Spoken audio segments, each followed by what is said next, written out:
All right, everyone. The other day, North Korea did a little shaky, and Kim Jong-un decided to fire one of their top generals there, and then came out on TV to tell people, prepare for war, gird yourself, we must prepare the military, gird yourself for war. And I sat there and I chuckled, as usual, because some people were talking about it as, oh my God, Kim Jong-un is going to pop off now, he's going to wage an offensive war on South Korea. That wouldn't be the greatest idea in the world, and it's not going to happen. Here's why. Every year or so, this occurs. There are constant political shakeups in North Korea, especially among the military, because Kim Jong-un has to maintain an image of strongmanism. Part of it is externally reflected, so he wants the world to say, well, he operates at a whim. He's the command figure. He doesn't take any bullshit, so we should be afraid of him. Part of it is internal, by killing off some general or having a family member arrested. It makes Kim Jong-un look less favoritistic towards the ruling class, towards the bureaucracy and so forth, and that helps with staving off peasant revolts. It also scares them, so they stay in line. It's pure political theater. By the way, North Korean theater is actually a sight to behold. If you can get a hold of that link to the pirated TV feed that goes through Seoul, actually, you'll see some weird shit. North Korean TV is completely more entertaining than any other television in the world. Unintentionally, of course. I mean, anytime you see an old campy 70s military movie, a military romance movie most of the time, and then you have like a kabuki theater, and then you see it's on state TV, they're announcing that they want to build more nukes. It's a little bit strange, but I would ignore North Korea's annual warmongering, because that's literally what it is. I see some people, they're fear-mongering about it. Well, North Korea is preparing to invade. North Korea is going to test an H-bomb.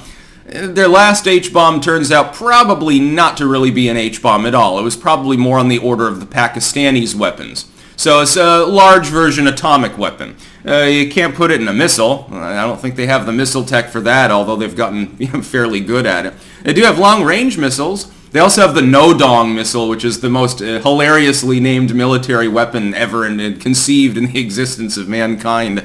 But they do this all the time. When North Korea goes quiet for a while, that would be when I would start to get worried.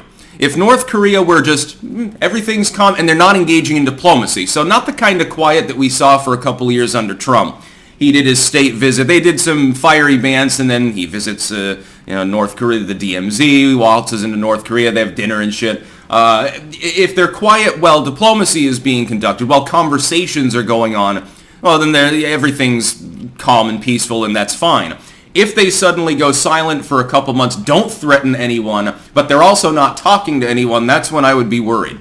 But North Korea, because of the way in which politics work, and most people in the West don't understand this is why Trump succeeded where most people have failed. If you don't know anything about Asian culture or politicking or the way in which business is conducted there, you're gonna be at a loss to do so, because the cultures are completely different from what you've got in London or Canada or something like that. You have to have a little bit of that spiciness. You have to have objective shows of power, but you also have to show respect when that power is shown. If you don't, then you end up with back and forth and eventually a handshake, and hopefully things work out. Of course, when you're dealing with a nuclear nation, nobody wants to get into that back and forth and take it too far. Kim Jong-un, by the way, knows this. This is why he makes statements like this. They're not going to nuke the South Koreans. They're not going to invade Japan. They're probably just preparing to fire off a few more missiles, do some more military parades as part of their normal annual military celebrations anyway, and they want eyes fixed on them so that gets broadcast to the world. Here's our power. Look, I've got 100,000 soldiers walking along this street in Pyongyang. Look at the missiles. Look at the tanks. Look at the rockets. Look at all this shit that I've got. Here's the all-female squad too. Hey, geeky losers over in the United States, gawk at this. He loves it. He loves a good spectacle. North Korea is very good at creating spectacles. I mean, propaganda is basically the national language. Everything is choreographed down to the most minute detail. You won't see finer marching anywhere else in the world. Like, everyone else pales in comparison to North Korea. And that is because they're Juche model, military first. If our military is strong, nobody can fuck around with us. Therefore, we can maintain civility and peace and calm. Not necessarily much in the way of international diplomacy, but hey, 2 out of 3 ain't bad. North Korea will do this over and over again. as long as Western leadership is either disinterested in bothering diplomacy, which probably doesn't lead to reunification in the end anyway. It's probably a permanent severance in Korea, unless there's a larger world war and everyone's governments sort of disappear, in which case the Korean people, maybe they sort of say, fuck it. There'd be some social change, I'm sure. And North Korea will keep doing that until such day as an actual war breaks out, or until competent leadership in the West shows a willingness to engage in diplomacy. The last president we had to do this was Trump.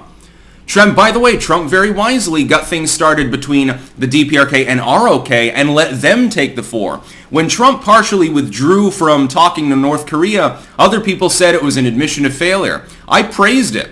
He got the South and North Koreans working together on joint projects, the repatriation of remains, more border posts being blown up, landmines being removed, etc., etc., etc., all of these wonderful things. And then he left and let it continue. He had planted the seed and watered it a bit, and then he said, well, it's Korea's for the Koreans. It's not directly U.S. involvement unless there's a shooting war, and so I'm going to let them talk to each other. Now, the second Trump's out of office, and the United States is clearly no longer a guarantor of its close allies, all of a sudden, all hell breaks loose, and Kim Jong-un starts firing missiles again. What a coincidence. It's almost like Biden's weakness is also why Ukraine got invaded. For the second time in recent memory, there was a gap of 4 years there when that didn't happen. Who was in charge at the time? Oh, that's right, it was Evil Donald. It was Orange Man, the big bad guy, the big bloated baby. The most successful chief diplomat that we've had at least since the first term of Ronald Reagan. I often make that comparison because the second term, that was a little bit more dicey at the time. It wasn't morning in America, it was high noon, and it was an awfully hot day at times.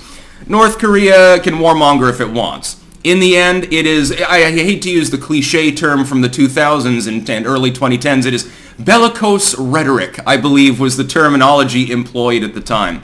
That is what it is. It's just that, to counter it, you should do something do the opposite of what Biden does in diplomacy, and you'd have Korean unification within 2 years. That's about all. Peace out.